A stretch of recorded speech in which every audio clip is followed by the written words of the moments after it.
UP board class 12 के प्यारे विद्यार्थियों, स्वागत है आप सभी का शिवम लेक्चरर में। बायोलॉजी यानी जीव विज्ञान का पेपर है जो यूपी बोर्ड एग्जाम 2026 के लिए सबसे ज़्यादा इम्पोर्टेंट है। मेरे प्यारे बच्चों, पूरा पेपर एकदम अच्छे से आंसर के साथ आपको बताने वाले हैं, यहाँ पर आप देख सकते हैं। और सेम ऐसा ही पेपर आपके बोर्ड एग्जाम 2026 में पूछा जाएगा।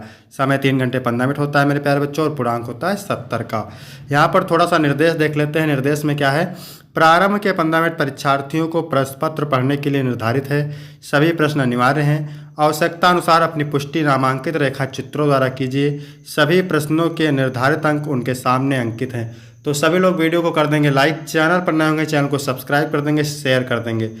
प्रश्न नंबर 1 क्या कह रहा है मेरे प्यारे बच्चों? सही विकल्प चुनकर अपनी उत्तर पुस्तिका में लिखिए। तो प्रश्न नंबर 1 में 4 बहुविकल्पीय प्रश्न पूछे जाते हैं, एक एक नंबर के।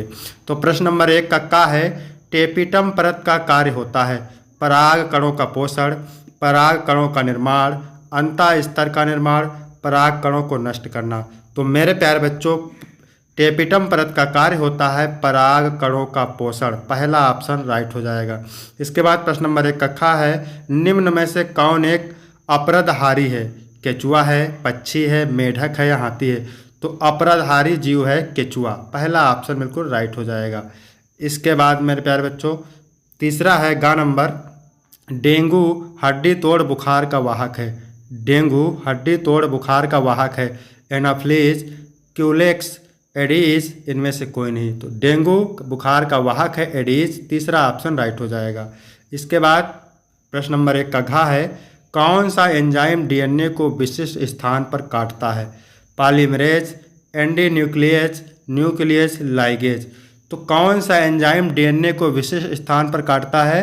तो एंडी न्यूक्लियस एंजाइम डीएनए को विशिष्ट स्थान पर काटता है। दूसरा ऑप्शन राइट हो जाएगा मेरे प्यारे बच्चों। अगर आपको इसका पीडीएफ चाहिए तो डिस्क्रिप्शन में टेलीग्राम की लिंक मिल जाएगी, वहां से टेलीग्राम ज्वाइन करेंगे आपको पीडीएफ मिल जाएगी। अब यहाँ हम बात करेंगे अति लघु उत्तरीय प्रश्न की, ठीक है? तो प्रत्येक उत्तर के लिए आपको 1 अंक मिलेगा। प्रश्न नंबर 2 का है शुक्राणुओं को पोषण प्रदान करने वाली कोशिकाओं के नाम लिखिए। वेरी वेरी मोस्ट इंपॉर्टेंट है। शुक्राणुओं को पोषण करने वाली कोशिकाओं को सर्टोली कोशिकाएं कहा जाता है, यानी सर्टोली सेल्स कहा जाता है। शुक्राणुओं को पोषण प्रदान करने वाली कोशिका है सर्टोली कोशिका, इसको ध्यान रखेंगे। इसके बाद प्रश्न नंबर 2 का है एमटीपी और जिप्ट का पूरा नाम। एमटीपी और जिप्ट का पूरा नाम। तो एमटीपी का पूरा नाम है medical termination of pregnancy. English में लिखना चाहें मेडिकल टर्मिनेशन ऑफ प्रेगनेंसी है, जिसका अर्थ होता है चिकित्सीय गर्भपात। और जिप्ट यानी JIFT, जिप्ट का पूरा नाम है जायगोट इंट्राफैलोपियन ट्रांसफर। इंग्लिश में लिखना चाहें तो लिख सकते हैं जायगोट इंट्राफैलोपियन ट्रांसफर। ठीक है मेरे प्यारे बच्चों, मोस्ट इंपॉर्टेंट प्रश्न है, इसको आप जरूर तैयार करेंगे। इसके बाद है अगला गा नंबर है अनुवांशिकता की इकाई क्या है? तो अनुवांशिकता की इकाई होती है जीन। याद रखेंगे, ऑब्जेक्टिव में पूछा जा सकता है। अनुवांशिकता की इकाई क्या है? जीन। वाहित मल क्या है? वाहित मल क्या है? तो वाहित मल घरों, उद्योगों और कार्यालयों से निकलने वाला गंदा अपशिष्ट जल होता है। वाहित मल घरों, उद्योगों और कार्यालयों से निकलने वाला गंदा अपशिष्ट जल होता है। इसके बाद अगला प्रश्न है, क्या कह रहा है? अनुवांशिक कूट में कितने प्रकूट कोडान त्रिक होते हैं? तो 64 होते हैं। ठीक है, अनुवांशिक कूट में कितने प्रकूट यानी कोडान त्रिक होते हैं? तो 64 होते हैं मेरे प्यारे बच्चों, इसको ध्यान रखिएगा। इसके बाद है लघु उत्तरीय प्रश्न फर्स्ट। ठीक है, प्रत्येक उत्तर के लिए आपको 2 अंक मिलेगा। 3 का नंबर है अफीम क्या है? यह किस पौधे से प्राप्त होती है?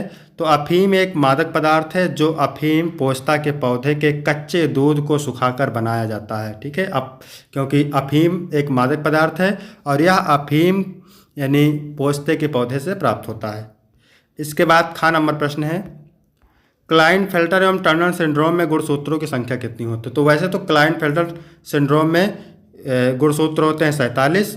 ठीक है, क्लाइनफेल्टर में गुणसूत्र होते हैं 47 और टर्नर सिंड्रोम में गुणसूत्र होते हैं 45। ठीक है, तो इसको ध्यान रखेंगे। इसका देख लीजिए, क्लाइनफेल्टर सिंड्रोम में कुल 47 गुणसूत्र होते हैं, जिनमें एक अतिरिक्त यक्ष गुणसूत्र होता है। ठीक है, और टर्नर सिंड्रोम में कुल 45 गुणसूत्र होते हैं, जिनमें एक यक्ष गुणसूत्र की कमी होती है।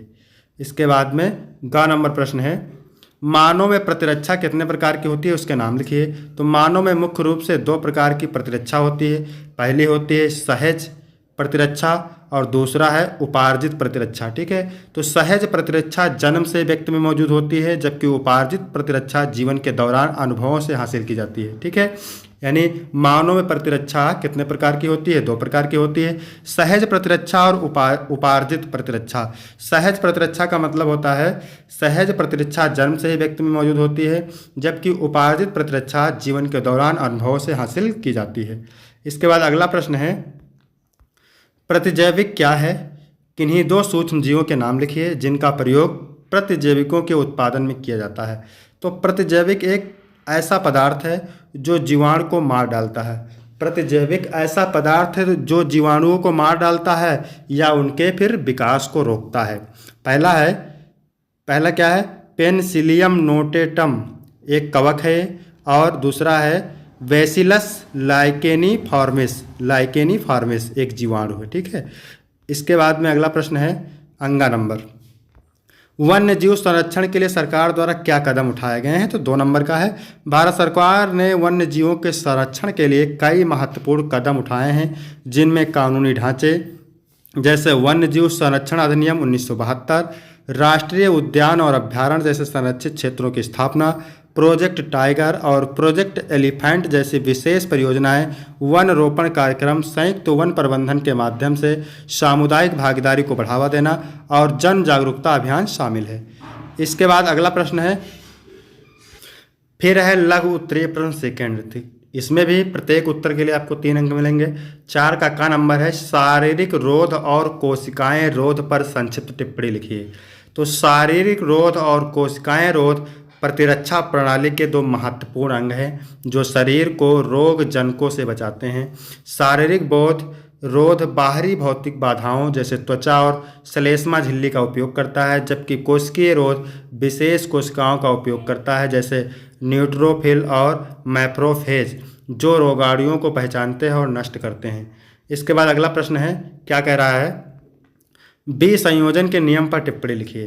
तो विसंयोजन का नियम या पृथक्करण का नियम मेंडल का आनुवंशिकता का पहला नियम है, जिसके अनुसार युग्मक शुक्राणु और अंडाणु बनने के दौरान प्रत्येक जोड़ी के 2 एलील अलग हो जाते हैं, जिससे प्रत्येक युग्मक में किसी एक जीन का केवल एक एलील होता है। यह नियम संतान में लक्षणों की विरासत को समझाता है।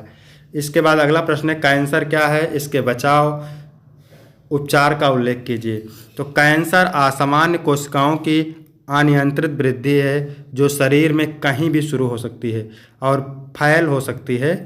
इसके बचाव के लिए स्वस्थ आहार लें, तंबाकू और अत्यधिक शराब के सेवन से बचें, नियमित व्यायाम करें, धूप से बचाव करें और नियमित कैंसर स्क्रीनिंग परीक्षण करवाएं। उपचार में सर्जरी, कीमोथेरेपी, रेडिएशन थेरेपी और अन्य विशिष्ट उपचार शामिल हो सकते हैं।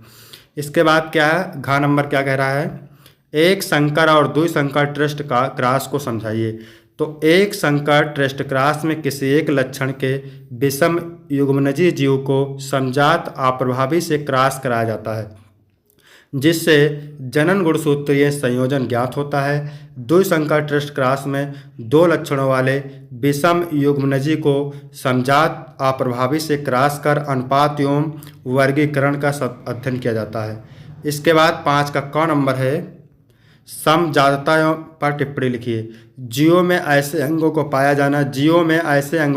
जाना जो मूल रचना एवं उद्भव में समान होते हैं, परंतु अलग अलग कार्य करने के लिए अनुकूलित होने के कारण असमान दिखाई देते हैं, समजातता कहलाता है। जैसे पक्षियों में अग्रपात पंखों के रूप में, घोड़े आदि में दौड़ने तथा मनुष्य में कार्य करने के अनुकूल होते हैं। इसके बाद है ख नंबर, क्या कह रहा है? हार्डी-वेनबर्ग सिद्धांत का वर्णन कीजिए। हार्डी-वेनबर्ग सिद्धांत का वर्णन कीजिए।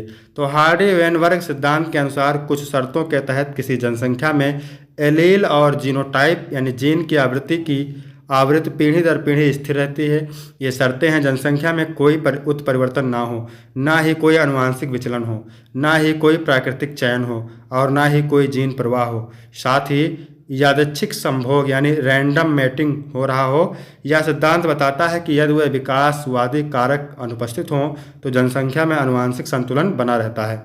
इसके बाद अगला प्रश्न क्या कह रहा है, लघु बीजाणुधानी और गुरु बीजाणुधानी के बीच 3 मुख्य अंतर लिखिए। वेरी वेरी मोस्ट इंपॉर्टेंट है। तो लघु बीजाणुधानी और गुरु बीजाणुधानी के बीच अंतर निम्नलिखित है। पहला है, यहाँ पर देखिए, लघु बीजाणुधानी परागकण उत्पन्न करती है जबकि गुरु बीजाणुधानी अंडाशय में बीजांड उत्पन्न करती है। लघु बीजाणुधानी नर जननांग में पाई जाती है जबकि गुरु बीजाणुधानी मादा जननांग में पाई जाती है। लघु बीजाणुधानी से नर युग्मक होते हैं जबकि गुरु बीजाणुधानी से मादा युग्मक बनते हैं।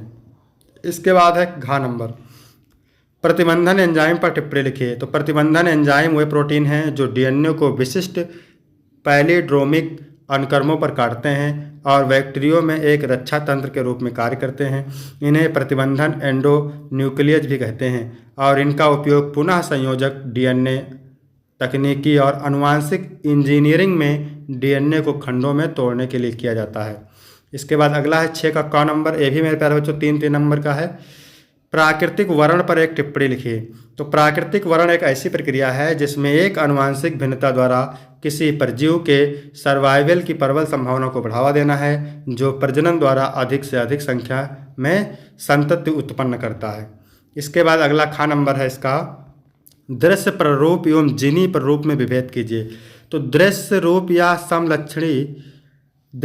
या समलक्षणी जब तुलनात्मक लक्षणों को ध्यान में रखकर जीवधारियों के मध्य संकरण कराया जाता है तो प्राप्त संतानों के बाह्य रूप अनुपात को दृश्य रूप या समलक्षणी अनुपात कहते हैं। जीन रूप या समजीनी उपयुक्त संकरण में जीन संरचना के आधार पर अनुपात को समजीनी अनुपात कहते हैं।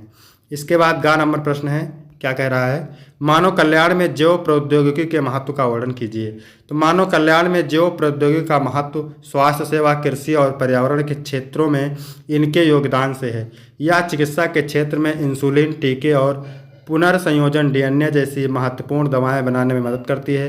कृषि में गोल्डन राइस जैसे पोषक तत्वों से भरपूर फसलें पैदा करती है और पर्यावरण को सुरक्षित रखने के लिए समाधान प्रदान करती है। इसके बाद अगला प्रश्न है, वंशागत के क्रोमोसोम सिद्धांत का वर्णन कीजिए। तो वंशागत का गुणसूत्र सिद्धांत कहता है कि जीन गुणसूत्रों पर स्थित होते हैं और ये गुणसूत्र ही आनुवंशिक सूचनाओं के वाहक हैं जो एक पीढ़ी से दूसरी पीढ़ी में जाते हैं। यह सिद्धांत 1902 में वाल्टन, सटन और थियोडोर बोवेरी द्वारा प्रतिपादित किया गया था, जिसमें उन्होंने गुणसूत्रों के व्यवहार को मेंडल के वंशागत के नियमों से जोड़ा। इसके बाद है दीर्घ उत्तरीय प्रश्न, ठीक है। तो प्रत्येक उत्तर के लिए आपको 5 अंक मिलेंगे। 7 नंबर है, एक पारिस्थितिकी तंत्र में ऊर्जा प्रवाह का सचित्र वर्णन करना है अथवा परितंत्र के विभिन्न घटकों का वर्णन करना, दोनों में से कोई एक करना है आपको। 8 नंबर प्रश्न है, डीएनए एक आनुवांशिक पदार्थ है, इसे एक प्रयोग का वर्णन करते हुए सिद्ध कीजिए अथवा परपरागण क्या है, इसके लाभों एवं हानियों का वर्णन कीजिए। इसके बाद 9 नंबर प्रश्न है, आनुवांशिक कोड क्या है, इसके प्रमुख विशेषताओं का वर्णन कीजिए अथवा जैव विविधता क्या है, जैव विविधता के संरक्षण के क्या क्या नीतियाँ अपनाई जाती हैं। तो यहाँ तक वीडियो कंप्लीट होता है। वीडियो कैसा लगा, वीडियो अच्छा लगा हो तो वीडियो को लाइक करेंगे, चैनल को सब्सक्राइब करेंगे। फिर मिलते हैं आपको अगले वीडियो में, तब तक के लिए जय हिंद, जय भारत।